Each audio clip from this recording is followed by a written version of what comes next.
किसी ने सही कहा है कि लालच सभी सीमाओं को पार कर जाता है और विनाश में समाप्त होता है।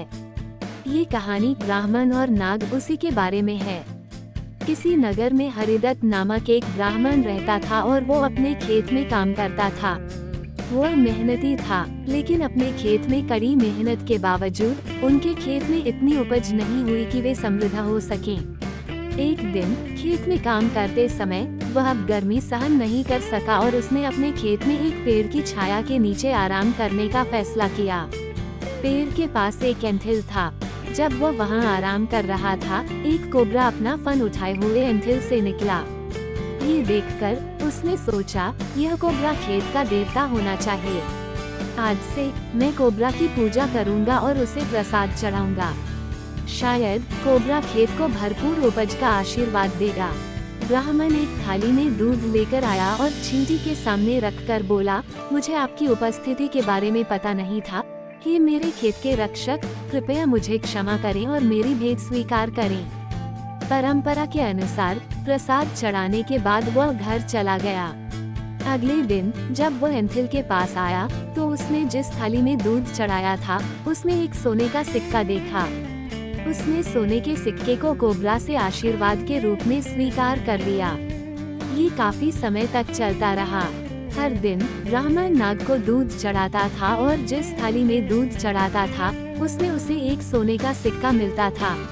वो अमीर होने लगा। कुछ समय बाद ब्राह्मण को दूसरे गांव में जाना पड़ा।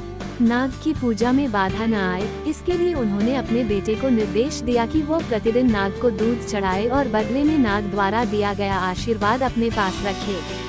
उनकी आज्ञा का पालन करते हुए ब्राह्मण के बेटे ने तय समय पर नाग को दूध पिलाया और घर चला गया।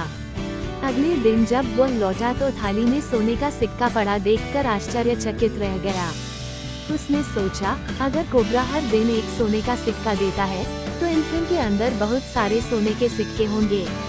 अगर मैं कोबरा को मार दूं तो मैं सभी सोने के सिक्के निकाल सकता हूं। अगली सुबह दूध देने के बजाय ब्राह्मण के बेटे ने कोबरा के एंथिल से निकलने का इंतजार किया और उसे मारने की कोशिश में कोबरा को छड़ी से मारा।